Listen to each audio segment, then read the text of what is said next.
मनुष्य जीवनामध्ये अनुभव हा गुरु समजला जातो. अनुभव हा त्याच्यासाठी गुरु आहे जो त्याला वर्तमान काळामध्ये अनुभवतो आणि त्या तीव्र भावनेने त्या अनुभवामध्ये तो उतरतो. मग आपली समस्या काय आहे की आपण जी क्रिया करत असतो आपण त्या क्रियेमध्ये उपलब्ध नसतो. खरं तर आपण मजबुरीने त्या क्रियेमध्ये उतरलेलो असतो आणि ज्यावेळेस तुम्ही मजबुरीने त्या क्रियेमध्ये उतरता तेव्हा तुमचं जे चित्त आहे, तुमचं जे प्राण आहे ते त्या क्रियेमध्ये उतरत नाही. मग तुमच्या क्रियेमध्ये एक तर तुमचं शरीर उतरतं, फार तर तुमचे विचार होतात, पण तुमचे प्राण त्या क्रियेमध्ये उतरत नाही. जेव्हा तुमचे प्राण एखाद्या क्रियेमध्ये उतरतात त्याला अनुभव असेल. पण जेवढे तुमचे हे जे विविध अंग आहे जीवनाचे, शरीर, मन, भावना आणि तुमची ऊर्जा, या चारही गोष्टी जेव्हा त्या क्रियेमध्ये एकसंग होता तेव्हा त्या अनुभवाची तीव्रता प्रचंड वा. आता प्रश्न असा आहे की जीवनामध्ये अनुभव तर महत्वाचेच आहे, पण त्याच्यासोबत हा विचार आहे की संपत्तीची पण गरज आहे. जुनी माणसं म्हणायची ज्याच्याकडे नाही आणा त्याला कुणी पुसेना. खरं तर संपत्तीचं एवढं महत्व आहे का? आपण व्यावहारिक भाषेमध्ये जर विचार केला, तुमच्याकडे एक सुंदर कल्पना जर असेल तर तुम्हाला पैशांची गरज नाहीये. पैसे उपलब्ध करून देणारी भरपूर यंत्रणा उपलब्ध आहे. मग खरं तर संपत्ती वाचून जीवनाचं काय अडत, अनुभव वाचून मात्र. मग तुमचं काम करत असताना तुम्हाला अनुभवांची तीव्रता जर येत असेल, तुमची अनुभवांमध्ये तुम्ही जर तीव्रपणे उतरत असाल तर तुम्ही संपत्तीचा किती विस्तार केलेला आहे किंवा किती तुमच्याकडे उपलब्ध आहे याला काही किंमत नाही. आणि तुमच्याकडे जर अनुभव नसेल, संपत्ती किती पण असेल तुमच्याकडे, तर ती शून्य व्हायला वेळ लागत नाही. की तुमच्या जीवनामध्ये संपत्तीचा विस्तार महत्वाचा आहे का? नक्कीच महत्वाचा आहे. त्याच्यामुळे तुम्हाला समृद्धी येणार आहे, तुम्हाला जीवनाचा एक चांगलं सुंदर असा अनुभव तुम्हाला घेता येणार आहे. परंतु जर त्या संपत्तीबरोबर तुमच्याकडे अनुभव नसेल आणि अनुभवाची तीव्रता नसेल तर तुम्हाला त्या संपत्तीचं महत्व कधीच कळणार नाही. आज संपत्ती आणि अनुभव ह्या दोन गोष्टींची तुलना सद्गुरू आम्हाला सांगा. तर संपत्ती तुमच्याकडे असेल तर हे तुमच्यासाठी सौभाग्य आहे. हे सौभाग्य तुमचं तेव्हाच फलित होणार आहे जेव्हा तुमच्याकडे अनुभवांची तीव्रता असेल. आणि संपत्ती असताना तुम्ही जर अनुभवांची तीव्रता जर जपली तर तुमची ती संपत्ती आहे ती पिढ्यानपिढ्या वाढतात. आणि म्हणून संपत्ती तुमची आर्थिक असेल, शारीरिक असेल, बौद्धिक असेल, संपत्ती फक्त काय पैसे थोडी असते. एखाद्याचं स्किल ही त्याची संपत्ती असते, ऍसेट. एखाद्या कलाकाराची चित्र काढण्याची कला ही त्याची संपत्ती आहे. आणि म्हणून जीवनामध्ये आपण कुठलं साम्राज्य मिळवलं पाहिजे जे हिरावून घेतलं जाऊ शकत नाही, ते साम्राज्य आपण मिळवलं पाहिजे. साम्राज्य वाईट पण नाही आणि ते चांगले पण नाही, तुम्ही त्याचा वापर कसा करता त्याच्यावर अवलंबून आहे. आणि तुमच्याकडे साम्राज्य नसेल तर तुमचा जीवनाचा प्रवास तर इतर समाजासाठी किंवा इतर लोकांसाठी नक्कीच फार प्रेरणादायी ठरू शकतो. याच्यामुळे तुमची निवड आहे की तुम्ही जीवनामध्ये किती जागरूकपणे जीवनाचा अनुभव घ्यायचा आहे.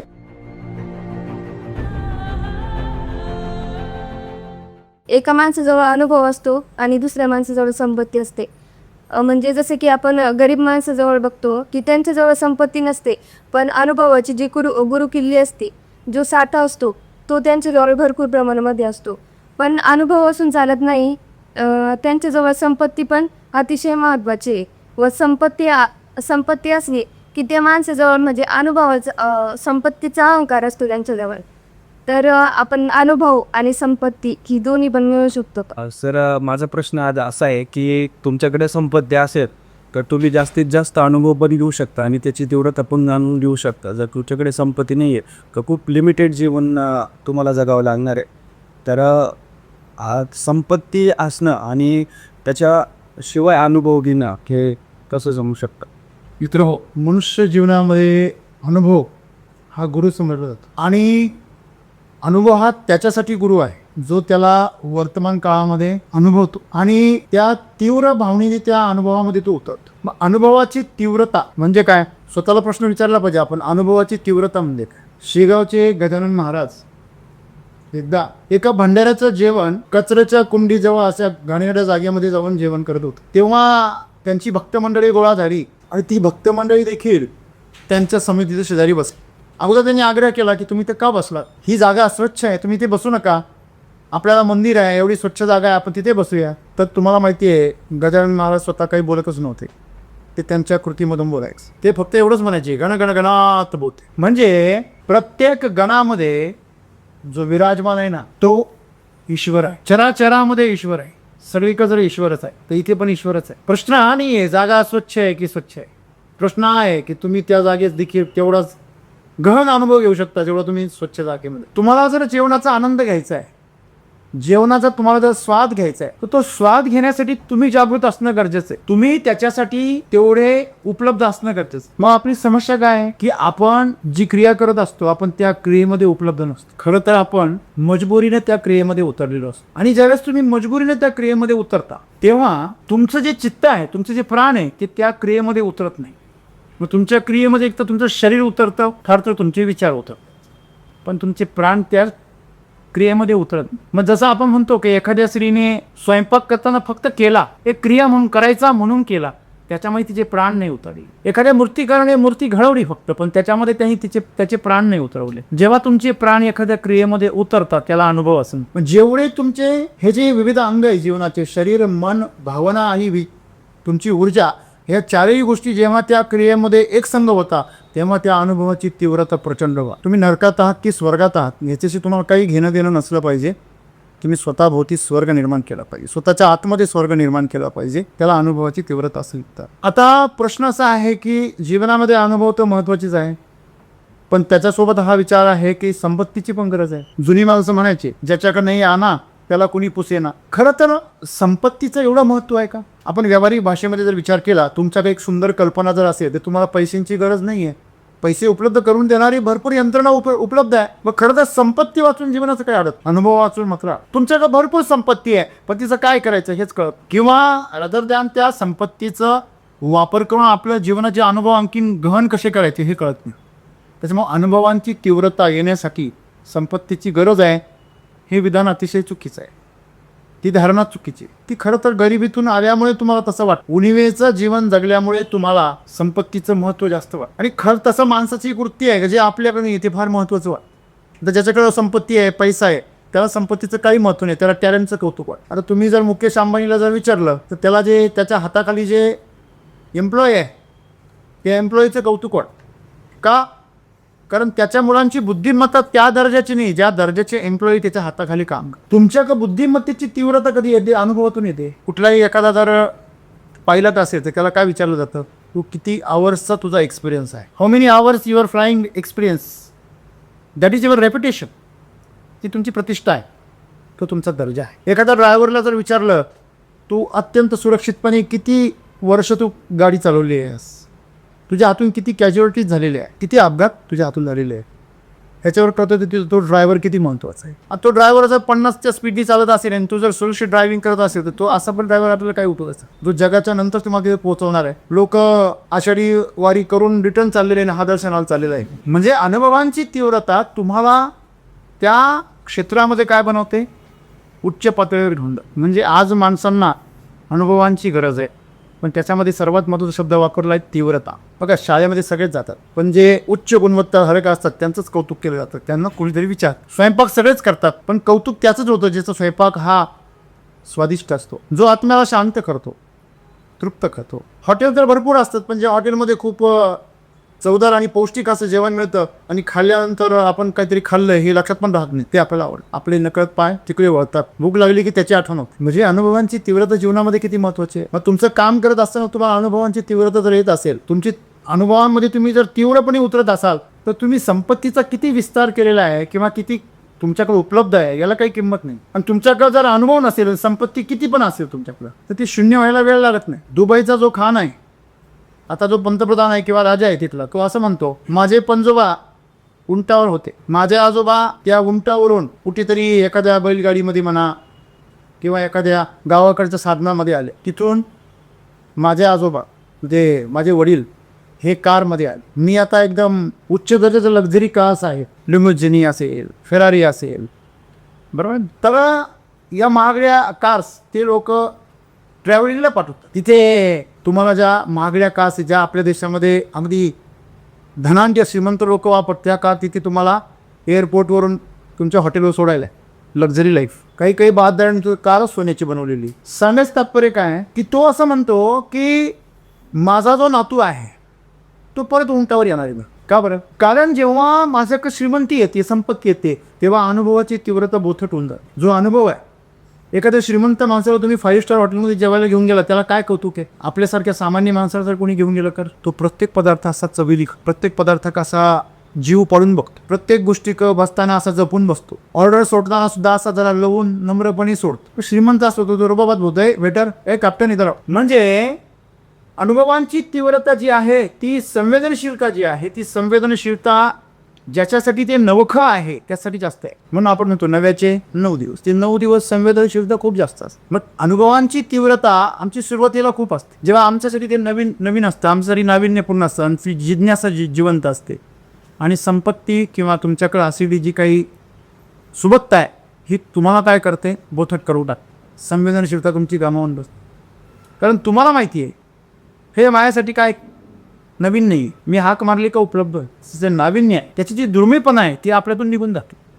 बरोबर आहे ना. मग त्याचा परिणाम असा होतो की जे शहाणपण आपल्याला मिळायला पाहिजे त्या अनुभवातून ते शहाणपण आपल्याला मिळत नाही. ती तृप्ती आपल्याला, कारण आपण जागृत नसतो. जसं आपण एक सामान्य आपण म्हणतो ना की जे श्रीमंत लोक आहेत ते कुठल्या कार्यक्रमात जेवण करत नाही, कारण त्यांच्या घरचं जेवण त्या बाहेरच्या कुठल्याही स्वादिष्ट जेवणांपेक्षा, मेजवानींपेक्षा एकदम उच्च दर्जाचं असतं. नवे ते जेवण खाऊन त्यांची तब्येत बिघडू शकते. त्यांच्या मागच्या पिढ्यांनी हेच अन्न खाल्लेलं आहे, परंतु आता ते नाही खाऊ शकत, कारण शरीराची त्यांच्या ती पचवण्याची संवेदनशीलता काय झाली, संपली. तसं आपल्याला एक लक्षात आलं पाहिजे, गरीब माणसाला आपण काय म्हणतो 2 वेळचं खायला भेटलं जसं भेटेल तसं. आता बघा श्रीमंत घरामध्ये नुसते एखादी वस्तू खाली पडली तरी ती लगेच डस्टबिनमध्ये जाते. भले ती किती महागडी असू दे, खाण्याचा पदार्थ किती पण महागडा असू द्या, तो 500 रुपये किलोचं फळ का असेना, पण ₹1,00,000 किलोचा आंबा का असेना, तो आंबा जर खाली पडला स्वच्छ असतं फ्लोअर सगळं, तरी पण तो लगेच कुठे जातो, डस्टबिन. गरीबाच्या घरामध्ये करायचं सुरू. आपण सडकं कुत्रेला जर भाग असला असेल ॲपलचा, महागडा आहे, ₹150 किलोचा आहे, ते कापून त्याचा जो खराब भाग आहे तो कापतो, फेकतो, बाकीचा खत. कारण संवेदनशीलता आहे. सांगायचं तात्पर्य काय की तुमच्या जीवनामध्ये संपत्तीचा विस्तार महत्त्वाचा आहे का? नक्कीच महत्त्वाचा आहे. त्याच्यामुळे तुम्हाला समृद्धी येणार आहे, तुम्हाला जीवनाचं एक चांगलं आपण त्याला कसं म्हणतो की एक सुंदर असा अनुभव तुम्हाला घेता येणार आहे. परंतु जर त्या संपत्तीबरोबर तुमच्याकडे अनुभव नसेल आणि अनुभवाची तीव्रता नसेल तुम्हाला त्या संपत्तीचं महत्त्व कधीच कळणार नाही. फार सुंदर उदाहरण दिलं होतं आपल्या वेलनेसच्या ग्रुपवरती की कौरव जे आहेत, कौरवांकडे त्यांच्या जन्मापासून त्यांचं आयुष्य कसं गेलं, आयुष्य आरामामध्ये. त्यांनी जन्मापासून सुबत्ता पाहिली, संपत्ती पाहिली, रुबाब पाहिला, त्यांनी जन्मापासून आदर पाहिला, सन्मान पाहिला कौरवांनी. आणि पांडवांनी 5च जण होते, कौरव तर 100 होते. त्या 5 जणांनी पांडवांनी जन्मापासून हाल अपेष्टा, अपमान, कष्ट, उणीव हे सगळं पाहिलं, अनुभवलं. मग जेव्हा संघर्षाची वेळ आली, सामोरं ज्यावेळी दोन्ही पण थकले, तेव्हा संख्येने जास्त होते, वरून संपत्ती सत्ता पण होती हातामध्ये, तरी पण शेवटी युद्ध हारणारच होते. आता लक्षात का बरं? कारण यांनी जीवनाचे जे अनुभव आहे तीव्रतेने घेतलेले, प्रतिकूल परिस्थितीमध्ये जगण्याचा प्रचंड मोठा अनुभव यांच्याजवळ होता, जो अनुभव कौरवांजवळ नव्हता. म्हणजे त्यांच्याकडे संपत्ती असून सुद्धा त्यांना शेवटी सगळी संपत्ती काय करावं लागली, आपल्या प्राणांसहित गमवायला. प्राणही गेली, संपत्ती पण. औरंगजेब आपल्या भावाची हत्या करून आपल्या वडिलांना जेलमध्ये टाकून सत्तेवर आला होता. त्याने कधी हालापिष्ट पाहिलं, त्याने कधी स्वतः संघर्ष केला, औरंगजेबाने कधी लढायला लागली. त्याच्याकडे अनुभवांची तीव्रता नव्हती आणि म्हणून छत्रपती शिवाजी महाराजांसमोर तो हरला. साधे संताजी आणि धनाजी यांनी त्याचा कळस कापून नेला तंबूचा. 2 मराठी सरदारांनी, छत्रपतींच्या 2 मावळ्यांनी या बावळ्याचा कळस कापून नेला. सम्राट, जिल्हे इलाही, रावणाला प्रभू श्री रामचंद्र हरवू शकले कारण 14 वर्षांचा वनवास आहे. लक्षात ठेवा, ह्या 14 वर्षाच्या वनवासाने तीव्र अनुभव दिले. खरं तर एक ती तप आहे की तपातून माणूस काय निघाला पाहिजे, तापून निघाला.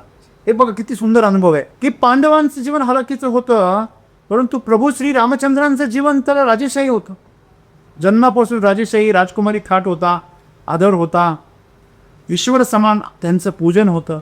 आणि एवढं महान जीवन असताना अचानक उद्या राज्याभिषेक आणि आज सोडावं लागलं सगळं. मग विचार करा, पांडवांपेक्षाही कठीण परिस्थिती प्रभू श्री रामचंद्रांची. तुमच्याकडे नाही आहे तो सोडायचा काही प्रश्नच नाही आहे. एक माणूस म्हणतो की आजपासून आपण कारचा त्याग करतो, आजपासून आपण कारमध्ये बसणार नाही. पण तुझ्याकडे होती का वा, तू आधी घे, त्यात बस, तिची सवय लागू दे, आणि मग वाण आजपासून कारमध्ये नाही बसणार. तू पहिल्यापासूनच बेकार आणि भाषा करतो कार मोकार काही पण बोल. म्हणजे आपण हे कळलं पाहिजे की जीवनामध्ये आपण त्या गोष्टींचा अनुभव बद्दल बोलू शकतो जो अनुभव आपण घेतलेला आहे. मग प्रभू श्रीरामचंद्रांनी राजेशाही जीवन भोगून त्यानंतर 14 वर्ष काय केला, वनवास केला. आणि त्या वनवासाच्या जीवनामध्ये खरे त्यांच्या जीवनाचे अनुभव त्यांना आले. त्यांचा पुरुषार्थ, त्यांचं तेज, त्यांचं जे ज्ञान होतं, त्यांच्या शक्ती होत्या ते त्यांना कधी कळल्या? ऊठ का तभी पता चलता है जब वो पहाड़ के नीचे आता. हुशार म्हणलं तेव्हा कळतो जेव्हा तो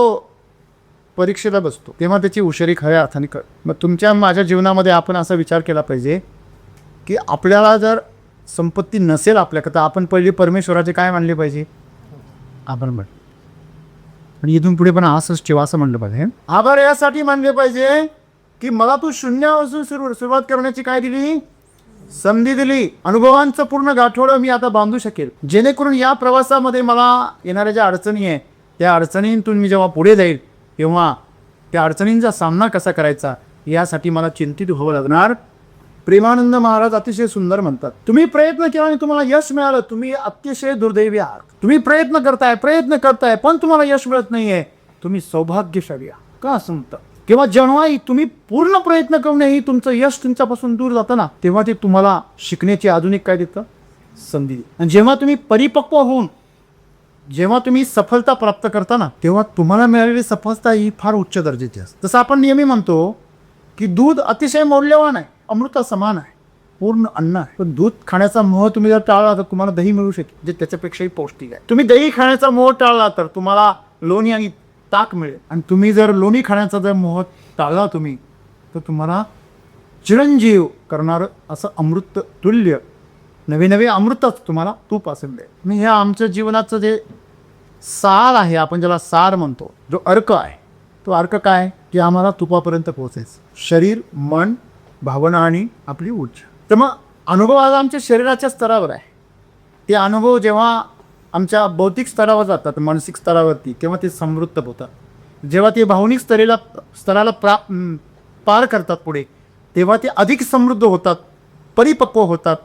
बघा, भावनिक स्तरावरती ज्याचे अनुभव स्थिरावतात ना, तो माणूस परिपक्व. कुठलंही फळ जोपर्यंत पिकत नाही तोपर्यंत त्याची गोडी येत नाही, त्याच्या अगोदर ते तुरट किंवा आंबट किंवा असंच काहीतरी पांचट असतं. मग आमचं जीवन असंच आहे. शरीराच्या स्तरावर, मनाच्या स्तरावर आमचं जीवन आंबट गोड असतं, कडू ते तुरट असंच असतं. जेव्हा ते भावनेच्या स्तरावर जातं ना, तेव्हा ते परिपक्व होतं, त्याला गोडी यायला. त्याच्यानंतर जेव्हा ते त्यातून मुक्त होतं ना झाडापासून, तर ते पुढच्या प्रवासाला स्वतंत्रपणे सुरुवात करतं, स्वतःची सुरुवात. त्याला ऊर्जा स्तर. मग अनुभवांची तीव्रता आमची भावनेच्या पुढे जायला पाहिजे. आम्ही आमच्या आयुष्यामध्ये शरीराच्या स्तरावरच अडकतो.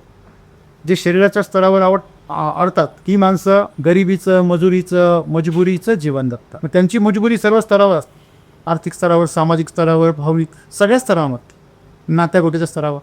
दुसरी अवस्था आहे मानसिक अवस्था. मानसिक अवस्थेवर त्यांचं जीवन गुंततं.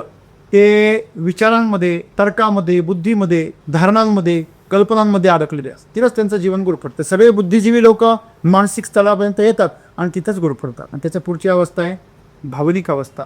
भावनिक स्तरावरचे अनुभव तुम्हाला जर यायला लागले तर तुमच्यामध्ये भाव उत्पन्न व्हायला. तुम्ही ज्या भावाने जी गोष्ट करता तो भाव त्या कामामध्ये होता. तुमची नजर समोरच्या गोष्टीमध्ये बदल घडवणं. म्हणजे आपण हे लक्षात घेतलं पाहिजे की आपल्या जीवनातले जे अनुभव आहे, आपण म्हणतो अरे याची नजर लय खतरनाक, ती भावनिक स्तरावरती फार सशक्त असते. एखाद्याची नजर चांगली पण असते, चांगली असण्याची शक्यता आजच्या काळामध्ये फार कमी, कारण वातावरण खराब आहे. खराब वातावरणामध्ये चांगले फळ कसं काय जमवायचे? काम आजूबाजूला हवाच विषारी. तर मग हवा जर विषारी असेल तर खवा पण विषारीच हो. मग याच्यामध्ये आज संपत्ती आणि अनुभव ह्या दोन गोष्टींची तुलना सद्गुरू आम्हाला सांगा. तर संपत्ती तुमच्याकडे असेल तर हे तुमच्यासाठी सौभाग्य आहे. हे सौभाग्य तुमचं तेव्हाच फलित होणार आहे जेव्हा तुमच्याकडे अनुभवांची तीव्रता असेल. आणि संपत्ती असताना तुम्ही जर अनुभवांची तीव्रता जर जपली तर तुमची ती संपत्ती आहे ती पिढ्यानपिढ्या वाढतात. आणि जर तुमच्या संपत्तीबरोबर अनुभवांची तीव्रता जर नाही आली तर तुमची संपत्ती एका शिखरावर जाऊन परत माघारी फिरते आणि ती लय. मग ती संपत्ती असो, संतती असो किंवा तुमचं साम्राज्य असो, संपत्ती आणि संतती या दोन्ही गोष्टी तुमच्या जीवनामध्ये तेव्हाच शिखराकडे जातात तेव्हा तुमच्याकडे अनुभवांची काय तीव्रता. आणि म्हणून आपण आपल्या जीवनामध्ये संपत्ती आणि संतती वाढवण्यापूर्वी आपल्याकडे अनुभवाची तीव्रता असली.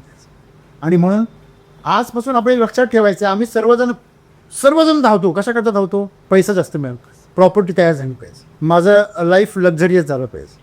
पण एक लक्षात ठेवा, जेवढं तुमचं लाईफ लक्झरियस होणार आहे तेवढे तुमचे अनुभवसुद्धा गुळगुळीत होणार. तेव्हा तुम्हाला तुमच्या संपत्तीबरोबर अनुभवांची तीव्रतासुद्धा तेवढीच टिकून ठेवावी लागेल. स्वतःला जाणून बुजून संकटात ढकलावं लागेल.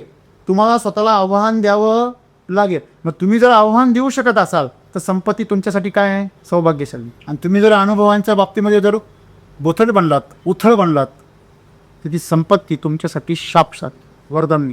आणि म्हणून संपत्ती तुमची आर्थिक असेल, शारीरिक असेल, बौद्धिक असेल, संपत्ती फक्त काय पैसे थोडी असते. एखाद्याचं स्किल ही त्याची संपत्ती असते, asset. This is your asset. एखाद्या कलाकाराची चित्र काढण्याची कला ही त्याची संपत्ती आहे. तो भिकारी कंगाल कधी होऊ शकत. त्याची कला त्याला नेहमी श्रीमंत करू शकतो, कधी पण श्रीमंत करू शकतो. माझ्या लक्षामध्ये. आणि म्हणून आपण आपल्या जीवनामध्ये प्रत्येक अनुभवातून जाताना तीव्रतेने तो अनुभवला पाहिजे. का? त्यातून तुम्ही समृद्ध होता. तुमचे कौशल्य, तुमचं ज्ञान, या सगळ्या गोष्टींमध्ये तुमच्या अनुभूती ह्या कशा तयार होता? उच्च दर्जाच्या. आणि तुम्ही तुमचेच विक्रम काय करत जाता? मोडता. मग तुमच्याकडे तुमचे असलेले कौशल्य, तुमच्याकडे तुमचं असलेलं ज्ञान आणि अनुभूती हीच तुमची खरी संपत्ती. हे ज्याला कळलं त्याला संपत्ती वरदान आहे. पाण्यात राहून कमळ जसं पाण्यापासून वेगळं राहतं, तसं संपत्तीमध्ये राहून तुम्ही संपत्तीच्या त्या प्रभावापासून स्वतःला दूर ठेवू जर शकलेत तर तुमचं जीवन हे सुंदर आहे, समृद्ध आहे. आणि म्हणून तुम्हाला ज्या सुबत्ता मिळतात, जी साधनं मिळतात, ज्या सुविधा मिळतात, त्यांचा वापर मर्यादित करायला शिकलं पाहिजे आणि आपले अनुभव अधिक तीव्र बनवले पाहिजे. प्रत्येक अनुभवातून जाण्यासाठी स्वतःला तिथे उपलब्ध ठेवलं. आपण बऱ्याच वेळा आपण स्वतःला त्या कृतीमधून, कामामधून, जबाबदारींमधून काय करतो? बाजूला करतो. आणि ते बाजूला केलं गेल्यामुळे त्या अनुभवातून आपण वंचित राहतो. आणि आजकाल आळस ही एकमेव अशी गोष्ट आहे की जी माणसांना अनुभवापासून काय ठेवते? वंचित ठेवते. आणि तुम्ही आता स्वतःला अनुभवापासून वंचित ठेवलं की तुमची अधोगती सुरू व्हायला लागते. आणि म्हणून तुम्हाला जीवनामध्ये प्रत्येक काम करत असताना, प्रत्येक क्रिया करत असताना, प्रत्येक गोष्ट जपत असताना, प्रत्येक क्रियेमधून जात असताना स्वतःला संवेदनशील ठेवणं फार गरजेचं आहे, जागृत ठेवणं गरजेचं आहे, साक्षी ठेवणं गरजेचं आहे, ध्यान जागृत ठेवणं गरजेचं आहे. आणि तुम्ही जर ते जागृत करू शकलात तर तुम्हाला जीवनामध्ये खरी संपत्तीची ओळख होईल. एकदा खरी संपत्तीची ओळख झाली की संपत्ती विस्तार ही गरज नाही वाटणार. ती क्रिया घडून येईल आपोआप. संपत्ती निर्माण झाली पाहिजे, करावी राहिली पाहिजे. कौशल्य निर्माण करावं लागतं, ते होतं नाही. तुम्ही पाण्यामध्ये जाऊन बुडत बसले, तुम्हाला पोहता येईल का? नाही. मी रोज जाऊन 4-5 तास पाण्यात बसतो पण पोहता येत नाही. मला बसून नाही, हात ते हलवायला लागतो. तुम्ही रोज एखाद्या योग साधनेच्या शिबिराला गेले, ते जाऊन नुसते बसले. मी फार दिवस योगा क्लासला गेलो पण मला काही फायदा झाला नाही. तू जाऊन काय करत होता? नाही, ते कसे करता हे बघतो. आणि म्हणून त्यात सहभागी होणं फार महत्त्वाचं आहे. मग आपलं शरीर सहभागी होतं बऱ्याच वेळा, हे दिसतं, पण मन सहभागी होत. बघा, कामामध्ये, कृतीमध्ये, एखाद्या प्रक्रियेमध्ये शरीर सहभागी होतं मजबुरीने, पण मन सहभागी नाही होत. शरीर पण सहभागी होतं, मन पण सहभागी होतं, पण भावना सहभागी नाही होत. भावामध्ये वेगळंच राहतं. काय डोळे बंद केले दिसत नाही काही मला. कुठे देव असतो म्हणतात, कुठे देव? तर भावाचं तिथे देव कुठून येऊ तुझा? म्हणजे अपेक्षा सोडणं म्हणजे ध्यान आहे. आणि तुम्ही ध्यानामध्ये सुद्धा अपेक्षा ठेवता. दानाचा अर्थ काय? म्हणजे दुसऱ्याला समर्पित करून टाकलं. एखाद्याला एखादी गोष्ट दान केली आणि परत आपल्याला त्या गोष्टीची इच्छा द्या. त्याला विचारलं, एकूण 50ची नोट जास्त नाही आली ना, दिले कशाला? म्हणजे दानामध्ये देखील काय आहे? हां, तुम्ही म्हणले ना, दे दान सुटे गिराण. माझं गिराण पुढे सुटलंय, दोन दान दिले. ज्या ती तू हिशोब करतोय की मी दान दिलं, ते दान राहिलं कुठं? माणसांचं बघा जीवनामध्ये, समजा जेवण करताना माणसं काय म्हणता? एक छोटासा घास बाजूला काढता, पाणी सोडतं त्या अन्नावरती. तुम्ही पाहिलं असेल ना, पाणी हातामध्ये जल घेता आणि त्या ताटावरती पाणी असं गोल फिरवता आणि सोडता. श्रीकृष्णार्पण नमस्ते. हरे श्रीकृष्णा, तेव्हा हे जीवन काय झालं? समर्पित. हे समर्पित केल्यानंतर काय काय याच्यामध्ये मीठ कमी झालं? समर्पित केलं तू, समर्पित केलं मिठाचा राहायचा मग जसा आहे कसा खा. बरोबर आहे की नाही? म्हणजे आम्हाला ती हेच कळत नाहीये की आपण त्या क्रियेमध्ये ज्यावेळेस आपल्याला उतरायचंय, तुम्हाला या संपत्तीची अपेक्षाच नाही ठेवायची आहे, तेव्हा तुम्हाला खरी संपत्ती कळेल. बरोबर आहे ना? जरी असेल तर असेल, ती आपल्या कर्तृत्वाने कुठे? माझ्या कर्तृत्वाची पाहिजे. तुमच्या उपकाराचा 1 रुपया मला नको. मी माझं स्वतःचं निर्माण करेल, मी साधना करेल. भगवान बुद्धांना एवढे वर्ष का लागले? त्यांना कोणाचंच पटत नव्हतं. सगळे अगदी सगळे पंथ झाले, सगळे साधनेचे प्रकार झाले, पण अगदी योगा झाला, सर्व झालं, सगळे आश्रम धुंडाळून झाले, सगळे साधू संत झाले. त्यांना असं वाटत होतं की कोणाला कॉपी नाही करायचं, स्वतःचं काहीतरी. मला स्वतः अनुभूती आली पाहिजे, दुसऱ्याची अनुभूती तुम्ही का शकतो? आणि म्हणून त्यांना एवढे वर्ष. ते जर एखाद्या आश्रमात जाऊन एखादे शिष्य बनले असते तर ते अनेक अशा हरून गेलेल्या साधू संतांपैकी ते पण सिद्ध पुरुष असते. पण त्यांनी स्वतःचा वेगळा मार्ग शोधला आणि त्या मार्गावर लाखो करोडो लोक आज चालत आहेत. तुम्ही मेहनत जर घेतली आणि तुम्ही अनुभवाची तीव्रता तर त्या उच्च पदावर जर नेली तर त्याचं केवढं मोठं साम्राज्य आपोआप तयार होतं, जे साम्राज्य आपण पैशासुद्धा मोजू शकत लक्षामध्ये. मग तुम्हाला ते साम्राज्य हवंय की तुम्हाला हे साम्राज्य हवंय जे तुमच्याकडून हिरावून घेतलं जाऊ शकतं. सिद्धार्थ उर्फ गौतम बुद्ध, त्याच्या वडिलांचं नाव कोणालाच माहिती नाही. रादर दॅन त्याची पत्नी, त्याची मुलं यांची पण नावं कोणाला माहिती नाही. त्यांचं पुढे काय झालं कोणाला माहीत नाही. पण गौतम बुद्धांचं त्यांच्या शिष्यांसहित पुढे काय काय झालं हे प्रत्येकाला माहीत. हे तर खरं साम्राज्य आहे ना, जे तुमच्या हृदयावर राज्य कर. आणि म्हणून जीवनामध्ये आपण कुठलं साम्राज्य मिळवलं पाहिजे जे हिरावून घेतलं जाऊ शकत नाही. ते साम्राज्य आपण मिळवलं पाहिजे. जर तुमच्याकडे जर हे भौतिक साम्राज्य असेल तर ह्या साम्राज्याकडे जाण्याचा प्रवास तुमचा आणखीन सोपा होऊ शकतो. त्याचा तुम्ही एक फायदा म्हणून वापर करा, त्याचा एक शिडी म्हणून वापर करा. सगळ्यांना शून्यापासून सुरुवात करायची, भौतिक शून्यापासून सुरुवात करायची, भौतिक जगापासून सुरुवात करायची आहे. तुम्ही भावनिक आणि ऊर्जेच्या जगापासून सुरुवात करू शकता. त्याच्यामध्ये समृद्ध माणसं आहे त्यांना मोक्ष आणि मुक्ती मिळणं फार सोपं आहे, कारण ती ह्या सगळ्या गोष्टीतून लवकर मुक्त होऊ शकता. गरीब माणसापेक्षा गरीबाला पहिलं हे भोगायचे, निर्माण करायचे, भोगायचे संपत्ती आणि मग त्यातून मुक्त व्हायचे. श्रीमंत तसंच मुक्त होऊ शकतो लक्षामध्ये. म्हणून परमेश्वराला देखील श्रीमंतच म्हटली आहे लक्षात. तेव्हा आपण सर्वांनी साम्राज्य वाईट पण नाही आणि ते चांगलं पण नाही, तुम्ही त्याचा वापर कसा करता त्याच्यावर अवलंबून आहे. आणि तुमच्याकडे साम्राज्य नसेल तर तुमचा जीवनाचा प्रवास तर इतर समाजासाठी किंवा इतर लोकांसाठी नक्कीच फार प्रेरणादायी ठरू शकतो.